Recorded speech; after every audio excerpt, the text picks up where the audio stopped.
मित्रांनो, एमपीएससीची जाहिरात आलेली आहे. खरं तर हा व्हिडिओ लाईव्ह घ्यायचा होता, परंतु काही कारणामुळे आमचं इंटरनेट काही व्यवस्थित चालत नव्हतं. म्हणून YouTubeचा व्हिडिओ शेवटी रेकॉर्ड करून टाकावा लागत आहे. लक्षात घ्या, एमपीएससी मार्फत जी मेगा भरतीची घोषणा झाली होती, त्यामध्ये दर 8-10 दिवस झाले की नवीन जागा वाढत आहेत. नवीन जागा वाढल्यामुळे मेरिट कमी लागणार आहे. फक्त विषय असा आहे की ते तयारीत आहेत. त्यांनी तुम्ही म्हणताय ऑफलाईन, तर ऑफलाईन ह्यावेळेस तरी आहे. पुढच्या वेळेस बघू आपण. परंतु ह्यावेळेस तुमची ऑफलाईन आहे. ह्याच वेळेस पोस्ट काढून घ्या जर तुमचा ऑनलाईनवर विश्वास नाही. आणि जर तुम्हाला वाटतं की ठीक आहे, जाऊ द्या, ऑनलाईन काय ऑफलाईन काय, तुम्ही तुमचं करू शकता. व्यवस्थित सांगतो, आमचे जरा अनुभवाचे बोल आहेत. आम्ही काय नुसते एमपीएससीच्या प्रिलिम पास केलेले नाहीत, प्री मेन्स फिजिकल इंटरव्ह्यू सगळं पास करून राज्यसेवेच्या इंटरव्ह्यू 2-2 वेळा देऊन तुमच्या पुढे शिकवत आहे. मला एमपीएससीतून 2-2 वेळा पोस्ट होत्या, फायनल पोस्ट म्हणतोय. आणि तिकडे ट्रेनिंग मध्ये कधी जॉब करून मी सोडून दिलेल्या आहेत. त्यामुळे आमच्या थोड्या काही गोष्टी आहेत त्या तुम्ही ऐका, ज्या तुमच्या फायद्याच्या असणार आहेत. की सुरुवातीला ज्या एमपीएससीच्या जागा आल्या त्या 1700-1800 होत्या, त्या बोलता बोलता 1-2 टप्प्यामध्ये आता 5000च्या पुढे गेलेल्या आहेत. आणि अजूनही जागा वाढणार आहेत. अजून ह्याच्यामध्ये नगर परिषदेच्या जागा ऍड होत आहेत, पुरवठा निरीक्षकाच्या जागा ऍड होत आहेत. अजून 2-3 डिपार्टमेंटच्या हळूहळू क्लर्कच्या वगैरे जागा ह्या जवळपास 10,000च्या आसपास जाणार आहेत. पुन्हा एकदा 20-25 मेरिट लागणार आहे पूर्व परीक्षेचं. सगळ्या गोष्टी समजावून सांगतो. आपले जे बघणारे आहेत, जे अनुभवी आहेत, त्यांनी बाबांनो, तुमच्यासाठी जरी काही गोष्टी नवीन नसल्या तरी अनेक विद्यार्थी असे आहेत की जे पहिल्यांदा अभ्यास करत आहेत. कुणीतरी पोलीस भरती करते, कुणीतरी गटची परीक्षा करत होतं, कुणीतरी सेंट्रलच्या देत होतं, आणि आता त्यांना इकडं महाराष्ट्राच्या एमपीएससीच्या एक्झाम द्यायच्या आहेत. मेगा भरती आहे. विशेषतः तलाठी आणि लिपिक ह्या पद एवढे आहेत की 1,500 पद तलाठीचे भरले जाणार आहेत. आणि संपूर्ण पारदर्शक पद्धतीनं परीक्षा होणार आहे. कोणीही एमपीएससीवर सध्या तरी शिंतोडे उडवू नका. जेव्हा गरज असेल तेव्हा आम्ही सुद्धा सांगू. तुमच्याच अभिप्रायानुसार आम्ही सांगणार आहोत की काय फ्रॉड झालाय म्हणून. पहिली गोष्ट लक्षात घ्या, अभ्यास कुठूनही करता येतो. मी स्वतः पुण्यात शिकलो तरी मी गावाकडे बसून पहिल्या अटेम्प्टला पीएसआय झालो होतो, पहिल्याच अटेम्प्टला टॅक्स असिस्टंट झालो होतो. आणि राज्यसेवेच्या मेन्स असेल किंवा इंटरव्ह्यू असतील त्याची सुद्धा तयारी मी अगदी गावाकडे बसून केली होती. नाही म्हणून फक्त पुण्याच्या लोकांच्या कॉन्टॅक्टमध्ये होतो, मधून मधून यायचो, 8-10 दिवस राहायचो, निघून जायचो. प्रत्येकाची परिस्थिती वाईट असते आणि प्रत्येकाला त्याच्यावर मात करायची असते. फक्त व्यवस्थित व्हिडिओ समजून घ्या. ज्यांना प्रोसेस माहिती नाही त्यांनी प्रोसेस समजून घ्या आणि कशा पद्धतीने आपल्याला पास होता येईल हे बघा. या व्हिडिओमध्ये जागा किती आहेत, अर्ज किती, टप्पे किती, मेरिट कसं लागल, पहिल्या प्रयत्नात कसं व्हायचं, अभ्यास कसा करायचा, कमी दिवसात जास्त अभ्यास कसा झाला पाहिजे, ह्या सगळ्या गोष्टी आपण बघणार आहोत. त्यामुळे व्यवस्थित बघा. विशेषतः जे विद्यार्थी नवीन आहेत त्यांनी शेवटपर्यंत व्हिडिओ बघा. आता अर्ज कोणी भरायचा आहे, तर माझं स्पष्ट मत आहे की जे एमपीएससी करत आहेत त्यांनी ऑलरेडी अर्ज भरलेले आहेत किंवा ते भरणार आहेत. ठीक आहे. त्यानंतर जो पुढचा विषय आहे की सरळ सेवेचे काही विद्यार्थी असे आहेत की बाबा आम्ही आतापर्यंत एमपीएससी अशी सिरियसली दिली नाही, परंतु आता सिरियसली देण्याची वेळ आलेली आहे. कारण तुमच्या बहुतेक एक्झाम आता एमपीएससी कडे जाणार आहेत, त्यामुळे तुम्हाला तयारी करणंच आहे. त्यासोबत आपला जो क्राऊड आहे सगळ्यात मोठा पोलीस भरतीचा, तर पोलीस भरतीच्या विद्यार्थ्यांना एक कळकळीची विनंती आहे की बाबांनो, तुमची फिजिकल चांगली असेल, तुमची लेखी कदाचित चांगली असेल, तरी सुद्धा तुम्ही एक चांगली संधी म्हणून ह्या एक्झामकडे बघा. कारण ह्याचा फायदा तुम्हाला तुमच्या एक्झामला होणार आहे, इतर एक्झामला होणार आहे, डिपार्टमेंटल पीएसआय ला होणार आहे. तुमच्यापैकी अनेक विद्यार्थी असे असतात की जे खरंच पीएसआय तर आरामात होऊ शकतात, परंतु त्यांची आर्थिक परिस्थिती नसती, त्यामुळे ते अडकून पडतात. आणि योगायोग आता असं झालंय, तुम्ही तलाठी करा, लिपिक करा, पीएसआय करा, एसटीआय करा, तेच विषय आहे, तीच काठीण्य पातळी आहे, परीक्षा घेणारी संस्था तीच आहे, पॅटर्न तोच आहे. काहीही बदल नाही. फक्त अभ्यास जास्त झाला तर वरची पोस्ट मिळणार, अभ्यास कमी झाला तर खालची पोस्ट मिळणार, वेगळं काही नाही. त्यामुळं तुम्ही स्वतःला निगेटिव्ह समजणं सोडून द्या, सगळ्यांनाच सांगतोय. त्यासोबत काही विद्यार्थी की एकदम नवीन आहेत की बाबा मी आता पहिल्यांदाच अभ्यासाला लागलोय, मग आता कसं करायचं. हे बघा, पहिल्यांदाच अभ्यासाला आम्ही लागलो आणि पहिल्या अटेम्प्टलाच पास झालो. त्यामुळे ह्या विद्यार्थ्यांचा एकदम उच्च कॉन्फिडन्स ठेवला पाहिजे की तुमच्या समोर जो माणूस सांगतोय त्यानं एकदाच एकच वर्ष अभ्यास केला, एका वर्षात आरामात pre mains physical interview final selection आणि डायरेक्ट ट्रेनिंग, एक वर्षात सगळं होऊ शकतं. तुम्ही जर व्यवस्थित प्लॅन केला, व्यवस्थित गायडन्स घेतलं तर तुमचं सुद्धा सिलेक्शन होतं. आणि लक्षात, आम्ही अभ्यास करत होतो तेव्हा ऑनलाईन क्लास नव्हते, पण आता योगायोगाने ऑनलाईन क्लास पण आलेत. म्हणजे आमच्या वेळेस असं होतं की क्लास लावायचं तर पुण्यातच थांबणे आणि अनेकदा गरज नसते. परंतु जर तुम्हाला गरज असेल गायडन्सची तर थोडा फायदा पण होतो. मिळत असेल तर घ्यायला काही अडचण नाही. ठीक आहे. आता ही बॅच आहे आपली, ज्यांना घ्यायची त्यांना घ्या. मी स्वतः क्लास न लावता पास झालेलो आहे म्हणून मी सांगतोय. आणि मला वाटत नाही महाराष्ट्रात खूप जास्त लोक आहेत की बाबा जे स्वतः सिलेक्ट झालेत. मोजके 2-3 लोक आहेत की ज्यांनी खरोखर अभ्यास केला, स्वतः सिलेक्ट झाले आणि मग दुसऱ्यांना सांगायला लागले. अनेकदा असं असतं की बाबा मी अभ्यास केला, माझं कुठं झालं नाही, पण मी आता तुम्हाला ज्ञान देतो, अशा पद्धतीनं असतं. आणि जर एखाद्याला वाटत असेल की नाही नाही तुम्ही काहीतरी पैसे देऊन झाले, तर ह्याचा अर्थ तुमचा एमपीएससीवर विश्वास नाही. आणि आम्ही पैसे देऊन झालो असतो तर मुळात आम्ही तिकडेच जॉईन झालो असतो, पैसे पण द्यायचे आणि सोडून पण द्यायचं, हे असं पण चालत नाही. मुळात एमपीएससी मध्ये असा कुठलाही फ्रॉड होत नाही. प्रश्न असा आहे की जर तुम्ही प्रॉपर गायडन्स घेतलं, मुळात ह्या गायडन्सचा फायदा काय होतो माहिती का? आम्ही स्वतः अभ्यास केलेत, आम्हाला माहिती की कुठल्या विषयाला कशी स्ट्रॅटेजी असली पाहिजे, कमी वेळात कसा अभ्यास करायचा आहे. आणि आम्ही आत्तापर्यंत करंटमध्ये होतो. 2020-21च्या इंटरव्ह्यूला मी स्वतः होतो, म्हणजे तेव्हापर्यंत आम्ही प्रॉपर विद्यार्थीच होतो. त्यानंतर आम्ही काही दिवस जॉब करून पुन्हा तुम्हाला शिकवायला लागलो. त्यामुळं जो अभ्यास आहे तो आमचा अगदी करंटचा अभ्यास आहे, त्याचा तुम्हाला फायदा होईल. आपली बॅच ही महाराष्ट्रात सगळ्यात स्वस्त बॅच आहे, की फक्त आम्ही तुम्हाला एक 1100 रुपयामध्ये पूर्व आणि मुख्य असे दोन्ही सिलेबस शिकवतो, दोन्ही अभ्यासक्रम शिकवतो. तोच अभ्यासक्रम तुम्हाला पीएसआयला आहे, तोच एएसओला आहे, तोच असिस्टंटला आहे, तोच लिपिकला आहे, आता तोच तलाठीला सुद्धा असणार आहे. त्यामुळे तुम्हाला ह्या बॅचचा 100% फायदा होईल. लाईव्ह प्लस रेकॉर्डेड बॅच आहे, अनलिमिटेड व्ह्यूज आहेत, सराव टेस्ट आहेत, आपण प्रश्न विश्लेषण सुद्धा घेतोय, नोट्स सुद्धा देतोय, आणि ह्या सगळ्यांचा फायदा तुम्हाला येणाऱ्या परीक्षेत होणार आहे. तुम्हाला वाटलं तर बॅच घ्या, नाही आवडली तर 4 दिवसात सांगा की मला काय बॅच आवडली नाही, माझे पैसे परत द्या. म्हणजे एक तर फी कमी, सगळ्या महाराष्ट्रात सगळ्यात कमी फी आमची, त्यातही आम्ही कोर्स नाही आवडलं तर फी रिटर्न देतो, अशी पॉलिसी कोणाचीही नाही. ठीक आहे, आणि सगळी फी रिटर्न देतो. आता बघा, जे विद्यार्थी नवीन आहेत त्यांना इकडचा पॅटर्न माहित नाही, किंवा सरळ सेवा पोलीस भरतीतून शिफ्ट झालेत अशा लोकांना माहिती नाही, तर लक्षात घ्या, पूर्व परीक्षा आहे आपली, त्याच्यामध्ये हे 6-7 विषय आहेत. प्रत्येक विषय तुम्हाला इथं विषयाने गुण दिलेले आहेत, आणि ह्या गुणांची इथं एकूण 100 गुण फायनल होतात. 100 गुण 100 प्रश्न, आणि ह्याचं तुम्हाला मेरिट लागतं. ही पूर्व परीक्षा आहे, ह्याचे गुण तुमच्या अंतिम यादीत पकडले जात नाहीत. म्हणजे एखाद्याला 80 मार्क आले काय आणि एखाद्याला आता 30 आले काय, हे दोघंही त्यांच्यासाठी तेवढेच हुशार.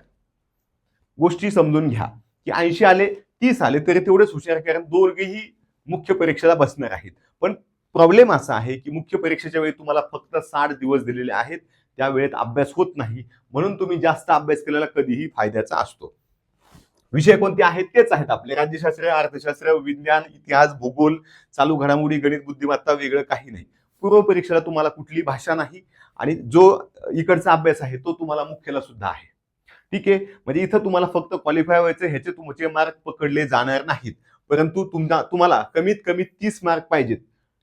मी मेरिटचा अंदाज ह्याच्यासाठी सांगितलाय की आता जागा जास्त असल्यामुळे मेरिट ऑटोमॅटिक कमी लागणार आहे. त्यामुळं तुम्ही पूर्व परीक्षा तर सहजच पास होऊ शकता. फक्त थोडंसं प्लॅन केला, आम्ही सांगतो थोडं ऐकलं की काय होतं, ज्याला स्वतःला अनुभव आहे, स्वतः सक्सेस मिळवलंय, त्याचा 100% फायदा होतो. माझ्यासोबत जर तुम्ही इकडे बघितलं तर ह्या आपले बांगेर सर आहेत, यांनी आतापर्यंत 2 वेळा पीएसआयचे इंटरव्ह्यू दिलेत. गणेश सर आहेत, यांना खूप दिवसाचा अनुभव आहे. इकडे सुशांत सर आहेत, यांचं युपीएससीतून 2 वेळा फायनल सिलेक्शन झालेलं आहे. जर तुम्हाला असं वाटतंय की हे खोटं बोलतंय, हे खोटं बोलतंय, हे खोटं बोलतंय, तर आमच्यावर तुम्ही केस टाकू शकता. आमची तिकडे एमपीएससी युपीएससी कडे साईटवर जाऊन बघू शकता की खरंच काय यांनी दिवे लावलेत. परंतु जर तुम्हाला प्रॉपर गायडन्स मिळालं तर तुमचा 100% फायदा होणार आहे. ठीक आहे, आता हे तुमचे विषय आहेत. अर्थशास्त्रात काय बघतोय आपण, तेच बेसिक गोष्टी शिकतोय. प्रत्येक विषयाची आपण वेगवेगळी स्ट्रॅटेजी घेऊ, जेणेकरून तुम्हाला कळणार आहे. उगाच सांड्या पांड्याचं कोणाचं तरी गोट्याचं तुम्ही गायडन्स घेत बसले तर काही उपयोग होत नाही. त्यामुळे तुम्हाला जर प्रॉपर गायडन्स मिळालं तर तुमचा फायदा होणार आहे, तुमचं सिलेक्शन होणार आहे, आणि तुमच्या सिलेक्शनसाठी आम्ही प्रयत्न करत असतोय. ठीक आहे, इकडे विज्ञान आहे, विज्ञान अगदी आपलं 10वी पर्यंतच आहे, परंतु इथं थोडं ऍडव्हान्स पण आहे, ते आपण सांगत असतोय, शिकवत असतोय. इतिहास आहे, भूगोल आहे, गणित, बुद्धिमत्ता आहे, आणि चालू घडामोडी एक विषय आहे. चालू घडामोडीमध्ये काय होतंय, कधी कधी एकदम खूप सोपे प्रश्न येतात, अलीकडच्या 6 महिन्यातले, कधी कधी 3 वर्ष मागे जातात, कोणालाच काही येत नाही. आता ते कोणाला काय येतं, कोणाला काय येत नाही, कसा स्कोअर वाढवायचा, ह्या सगळ्या गोष्टी सांगणार आहोत. मुळात जे जुने विद्यार्थी आहेत त्यांना पूर्व परीक्षेचं काही टेन्शनच नाही, कारण मेरिटच 30 ला जाणार आहे. मग एखादा 5 वर्ष अभ्यास करतोय तरी सुद्धा 30 मार्क येत नाहीत, अशानं एमपीएससी सोडून द्यावी, उद्योगधंदा बघावा, काही अडचण नाही. परंतु जे विद्यार्थी नवीन आहेत, सरळ सेवा किंवा पोलीस भरतीतून इकडे शिफ्ट होत आहेत, ह्यांना 30 मार्क सुद्धा पाडणं काहींना अवघड जाऊ शकतं. तुम्ही त्याच्यासाठी प्रयत्न करायचे, कारण इथं निगेटिव्ह सिस्टीम आहे. निगेटिव्ह सिस्टीम म्हणजे काय आहे की तुम्ही जर समजा 4 प्रश्न आहेत, 1 2 3 4, नवीन विद्यार्थ्यांना सांगतोय, जुने आहेत त्यांनी व्हिडिओ पुढे घेऊ शकता. ठीक आहे, तर तुमचा हा प्रश्न आला, हा प्रश्न आला, हा चुकला आणि हा पुन्हा आला, तर इथं तुम्हाला 3 प्रश्न आलेत आणि 1 चुकलाय तर तुमचे इथं गुण होणार 2.75. ह्याला म्हणतात निगेटिव्ह सिस्टीम, वेगळं काही नाही. म्हणजे जर तुमचा एक प्रश्न चुकला तर तुमचे 0.25 गुण कमी होणार. त्या रेशोनं समजा एखाद्यानं 100 प्रश्न अटेम्प्ट केले, अटेम्प्ट 100च ठेवायचे, ते सगळं आम्ही तुम्हाला बॅच मध्ये सांगणार आहोत. ठीक आहे. ह्या 100 पैकी त्याच्या बिचाराचे 60 आले आणि 40 चुकलेत. ठीक आहे. तर इथं त्याचे 10 वजा होणार, म्हणजे ह्याला एकूण 50 गुण आले. आणि 50 गुण आले म्हणजे तो मुख्य परीक्षेला बसणार आहे. ह्यावेळेस मेरिट खूप कमी लागणार आहे. परंतु जे विद्यार्थी नवीन आहेत, सरळ सेवेतून इकडे शिफ्ट झालेत, पोलीस भरतीतून इकडे शिफ्ट झालेत, तर अशा विद्यार्थ्यांना तेवढे बेसिक मार्क येणं आवश्यक आहे. नाही आले तर तुमचं सिलेक्शन होणार नाही. ठीक आहे. आणि जर तुम्हाला हा अनुभव आला पूर्वचा, तुम्हाला मुख्यचा अनुभव आला, तर कदाचित ह्या वेळेस नाही तर पुढच्या वेळेस का होईना आपलं सिलेक्शन होईल. पुन्हा एकदा शासन माघार घेईन ऑनलाईन एक्झामसाठी, किंवा घेतली तरी हाच सिलेबस असणार आहे, त्याच्यामुळे त्याचं टेन्शन घ्यायचं नाही. बुक लिस्ट तुम्हाला आपण वेगळ्या लेक्चरमध्ये सांगू, जेणेकरून लेक्चर वाढणार नाही. मुख्य परीक्षा आहे तुमची, प्रश्नांची संख्या आहे 200, एकूण गुण आहे 400. आणि मराठी इंग्रजी इथं तुम्हाला आहे, पहिला पेपर आहे 50 प्रश्न मराठी, 50 प्रश्न इंग्लिश, टोटल 100 प्रश्न आणि 200 गुण अशी पद्धत असणार आहे. त्यामुळे तुम्हाला मुख्य परीक्षेचं काही बघावं लागणार नाही आतापासून, जर तुम्ही पूर्वचा व्यवस्थित अभ्यास केला तर. कारण पूर्वचा अभ्यास करत असताना हेच विषय तुम्हाला अभ्यासायचे. तुम्हाला हा विषय पूर्वला आहे, हा ऍज इट इज आहे, ह्याच्यामध्ये तंत्रज्ञान आणि पर्यावरण वाढते. भूगोल तुम्हाला ऍज इट इज आहे, 1-2 घटक ह्याच्यामध्ये वाढतात, उगाच 2 मार्काचे वाढतात. इतिहास आहे तसाच आहे, गणित बुद्धिमत्ता आहे, चालू घडामोडीमध्ये सुद्धा बदल नाही. आणि हे कायद्याचे फक्त 3च प्रश्न आहेत. म्हणजे पेपर 1 जो आहे तो तुम्हाला 100% नवीन करायचा आहे. पण तुम्ही जर पोलीस भरती केली असेल तर तुम्हाला मराठी ऑलरेडी 30-35 मार्काचं 40 मार्कांचं येते, तुमच्या अभ्यासावर डिपेंड आहे. ठीक आहे. पेपर 2 मध्ये मात्र जो पूर्वचा सिलेबस आहे, तो पूर्वचा सिलेबस 80% सेम आहे. म्हणून आम्ही बॅच मध्ये तुम्हाला तो वेगळा न देता एकत्र दिलाय. भले एखादं मेन्सला असेल, त्याला अभ्यास करायचा, बाबा सरळ सरळ कर, सिलेबस आम्ही तुम्हाला सांगतोय, प्रश्नसंच आम्ही तुम्हाला दाखवतोय, त्यानुसार तुम्ही प्लॅन करू शकता, स्ट्रॅटेजी आखू शकता. ठीक आहे. ही बॅच आहे, पुन्हा एकदा सांगतोय, ज्यांना घ्यायची त्यांनी घ्या, नसेल घ्यायची तर घेऊ नका. दिलेला नंबर आहे त्या नंबरवर संपर्क साधू शकता. 91 58 58 59 आणि 09. महाराष्ट्र अकॅडमीचं आपलं ऍप आहे, ऍप डाउनलोड करायचं. ऍप डाउनलोड केलं की तुम्हाला ही सगळी माहिती मिळून जाणार आहे. पुढे बघा, 90 दिवस आहेत तुमच्याकडे, आणि आपल्याला काही 60+ स्कोर वगैरे घेण्याची काहीच गरज नाही पूर्व परीक्षेला. उगाच कोणतरी सांगन ही 70+ स्ट्रॅटेजी, ती 80+ स्ट्रॅटेजी, मी सांगू शकतो. अरे पण मेरिट लागणार आहे आपलं 30 ते 35 मध्ये मेरिट लागणार आहे. कशाला आणतो 65 स्कोर आणि 70 स्कोर, काही गरज नाही. आपल्याला काय करायचं, फक्त मिनिमम बेसिक स्कोर आणायचा आहे. त्यासाठी जे नवीन विद्यार्थी आहेत त्यांना आम्ही विशेष गायडन्स करतो की बाबा तुम्ही स्टार्ट करा आणि तुम्ही एकदा त्या लाईन मध्ये या. एकदा तुम्ही ती पूर्व परीक्षेची लक्ष्मण रेखा ओलांडली, आलं लक्षात, एकदा तुम्ही मुख्यला घुसले की मग काय होतंय, तुम्हाला सगळा अंदाज येतो काय आहे काय नाही. अनेकांना काय असतं की समजा आता मी शेतकरी कुटुंबातला होतो, मी तरी पुण्यात शिकलो असलो तरी आम्ही म्हणजे शेवटच्या बेंचवर बसणारे गावाकडचे, आमचे क्लासमेट BMW यायची, ट्रिपला ऑस्ट्रेलियाला जायची, न्यूझीलंडला जायची, म्हणजे मोठे लोक होते सगळे. त्याच्यामुळे मनामध्ये एक न्यूनगंड होता की नाही मला काय जमणार नाही, मी काय हुशार नाही, मी मागच्या बेंचवर बसतो. आता फार्मसी होतं, थोडंसं रेग्युलर कॉलेज करावं लागायचं.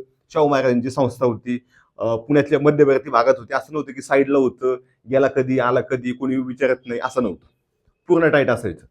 आणि मग इथं अभ्यासाला लागल्यानंतर बघायचो आम्ही 5 वर्ष झाले अभ्यास करतोय, ह्यानं इंटरव्ह्यू दिला, त्याला इंटरव्ह्यू दिला, त्याचा प्रेशर यायचा. आणि तो प्रेशर आला की सगळं माणसाचं बिघडून जातं. त्यामुळे उगाच प्रेशर घ्यायचा नाही. तुमचा जो कॉन्फिडन्स वाढवायचा आहे, तो कॉन्फिडन्स वाढवायची जबाबदारी आमची. आणि कॉन्फिडन्स वाढला की तुम्हाला एवढे 30-35 मार्क येतात, 30-35च घ्या. ज्यांचा स्कोअर कमी येतोय त्यांनी कशाला तुम्ही 70चं डोक्यात घेताय, 70 नाही घ्यायचे आपल्याला. ज्यांना येऊ शकतात आपण मॅक्सिमम घेऊ, 95 येऊ द्या, काही अडचण नाही. परंतु आपल्याला 30-35च घ्यायचे, कारण मेरिट तेवढं लागणार आहे. तुम्हाला तलाठी भरती फायनल होण्यासाठी पूर्व परीक्षेला 35 मार्क सफिशियंट आहेत. 35च मार्क घ्या, काही गरज नाही 95 आणि 98 मार्क घेण्याची. 98 मार्क तुम्हाला कधीही पडणार नाहीत. अजून 20 वर्ष अभ्यास करा, आईन्स्टाईन आणा, तरी सुद्धा MPSCत 98 मार्क कोणालाही पडणार नाहीत.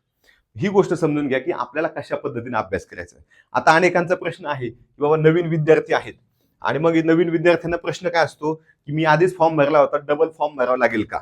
तर आता डबल फॉर्म भरण्याची काहीही गरज नाही. तुम्हाला इथं पूर्व आणि मुख्य एकच, म्हणजे 2 वेगळ्या परीक्षा आहेत, एकच परीक्षा असेल अशा अफवा होत्या. त्यानुसार आम्ही सुद्धा तुम्हाला सांगितलं होतं, पण त्या प्रत्यक्षात अफवा निघालेल्या आहेत.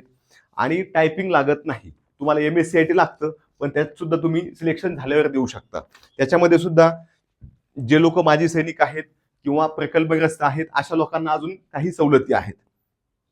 ते वय बी तुमचा फॉर्म भरताना कळून जातं. एमपीएससीच्या साईटवर जायचं, फक्त एमपीएससी ऑनलाईन फॉर्म असं टाकलं तरी सुद्धा तुम्हाला वेबसाईट येऊन जाईल, तुम्ही ते फॉर्म भरू शकताय. मेरिट किती जाईल मी आधीच सांगितलं, आपल्याला 35 मेरिट लय झालं 35. जर समजा एमपीएससीच्या 500 जागाला मेरिट कुठेतरी 52-55 लागते, तर हे एवढ्या 5,000 जागा आता झाल्यात, अजून त्या 2-3 हजार वाढायच्यात. 8 आणि 10,000 जागा जेव्हा असतात तेव्हा मेरिट असंच लागतं. ह्याच्या आधी एकदा एमपीएससीच्या पूर्व परीक्षेला 19 मेरिट लागलं होतं ओपनचं. ओपन जनरल 19 मार्क असतील, तुम्ही मुख्यला बसताय. ठीक आहे, हे आमच्या नंतरचा विषय हा, कोविडच्या आधीचा बहुतेक मला आठवत नाही, किंवा कोविडच्या नंतरचा एक्झॅक्ट लक्षात आहे ना. परंतु तुम्हाला आता 35 मार्क सफिशियंट असणार आहेत. अगदी याच्या आपण दुप्पट पकडले तेवढ्याच जागा असून, म्हणजे हे हायेस्ट पकडले, ह्याच्या पलीकडे जाणार नाही. आता तुम्हाला काय करायचंय, अभ्यास कसा करायचा हा प्रॉब्लेम असतो, ते आम्ही तुम्हाला ऍपमध्ये, युट्यूबमध्ये, बॅचमध्ये सगळीकडे सांगणार आहोत. त्यासोबत तुम्हाला प्रश्न सोडवायचे, जे पुस्तक आहे त्याच्यामध्ये काही ना बदल करणं आवश्यक आहे. आता जे बिचारा एमपीएससीचं कुठलं तरी रंजन कोळंबेंचं पुस्तक वाचते, आम्ही त्याला सांगणार नाहीत बाबा तू हे घे, तुझं जे चाललंय ते तू तेच वाच, कारण एवढे मार्क घेण्यासाठी तुम्हाला नवीन पुस्तकं घेण्याची गरज नाही. प्रश्नसंच असतील किंवा टेस्ट सिरीज असतील तर आपण काही टेस्ट सिरीज तुम्हाला मोफत देणार आहोत. प्रिंट काढा, कसंही सोडवा, कारण तुमचा पेपर जर ऑफलाईन आहे तर तुम्हाला ऑनलाईन टेस्ट सिरीज देण्यात काहीही अर्थ नाही. आणि त्या सगळ्या आपल्या फ्री असणार आहेत, त्याचा तुम्ही 100% फायदा घ्या, पेपर सोडवा. उगाच अवघड काढून आम्ही तुम्हाला मनात भीती घालवणार नाही. तर भीती काढण्यासाठी आपण टेस्ट सिरीज घेणार आहोत, भीती काढण्यासाठी आपण बॅच घेणार आहोत, आणि त्याच्यासाठी आम्ही तुमच्याकडून पैसे घेतोय. म्हणजे तुम्हाला घाबरायचं, तुम्हाला म्हणायचं 5,000 फी आपली, 10,000 फी, काही गरज नाही. 10,000 फीची आवश्यकता नाही, ही गोष्ट लक्षात घ्या. एवढे पैसे आम्हाला कमवून कुठेही जायचं नाही. आणि जर तुम्हाला कमी पैशात आम्ही देऊ शकतोय, आम्ही पण शेतकरी कुटुंबातले आहोत. ठीक आहे, आम्ही काही इकडे पोस्ट काढल्या, पुढे शिकलोय, 4 पैसे कमवले, म्हणजे काय तुम्हाला लगेच लुटून खायचा अशातला भाग होत नाही. आम्ही 1,000 रुपयात तुम्हाला सगळे विषय पूर्व आणि मुख्य दोन्हीही शिकू शकतो, चांगल्या पद्धतीने उत्कृष्ट शिकू शकतो. आणि त्यातही तुम्ही बॅच घेतल्यापासून तुम्हाला असं वाटलं की 4 दिवसांनी नाही मला जमते, तर ते तुमचे सगळे पैसे रिटर्न देतो. जे काही इंटरनेट हँडलिंग चार्जेस असतात ना 30-35 रुपये, तेवढे फक्त कट होतात 1,000 रुपया मागं. ठीक आहे, ह्याच्यातही कोणाला काही अडचण असेल तर आम्हाला तुम्ही संपर्क करू शकता. आपला नंबर दिलेला आहे, त्या नंबरवर तुम्ही कॉन्टॅक्ट करा. महाराष्ट्र अकॅडमीचं ऍप आहे, तर त्याच्यावर सुद्धा तुम्ही बघू शकता की मुलांचे रिव्ह्यू कसे आहेत. ओके, आणि तुम्हाला इथं मोबाईल नंबर सांगून ठेवतोय पुन्हा एकदा, 91-58-58-59-09, किंवा आपल्या ऍपमध्ये सुद्धा व्हॉट्सअपचा लोगो आहे, तो ओपन केला की तुम्हाला सगळं कळून जाते. तुम्हाला 90 दिवस आहेत पूर्व परीक्षा पास करण्यासाठी. पण जास्त अभ्यास केला तर तुमचा पेपर 2 जो आहे जीएसचा, तो व्यवस्थित होणार आहे, आणि त्याचा फायदा तुम्हाला येणाऱ्या परीक्षेमध्ये होणार आहे. कळलं का तुम्हाला? कुठं सांगितलंय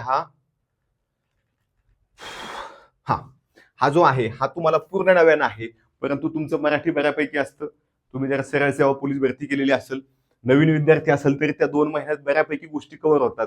पण हा तुम्हाला 80%, 85% सिलेबस सेम असल्यामुळं तुम्ही सध्या फक्त आणि फक्त पूर्व परीक्षेवर फोकस द्या. कोणीतरी येईल शाणा सांगेल की बाबा नाही आतापासून मेन्स करा, तर बाबांनो ह्याचा अर्थ समजून घ्यायचं, हे बावळट कुठल्याही पूर्व परीक्षा मुख्य परीक्षा पास झालं नाही, ह्याचं कुठेही सिलेक्शन झालेलं नाही. आतापासून मुख्य परीक्षा पास वाचत बसले नवीन विद्यार्थी तर तुम्ही खड्ड्यात जाणार आहात. तुम्ही सध्या फक्त पूर्व आणि पूर्वकडे लक्ष द्या. म्हणजे आपल्याला हे 2 महिन्यामध्ये काय करता येईल, ह्या 2 महिन्यातले 1.5 महिना फक्त लँग्वेज करायची, 15 दिवस फक्त जीएस करायचा. म्हणजे तुमचं कमी वेळात जास्त अभ्यास होईल, व्यवस्थित अभ्यास होईल.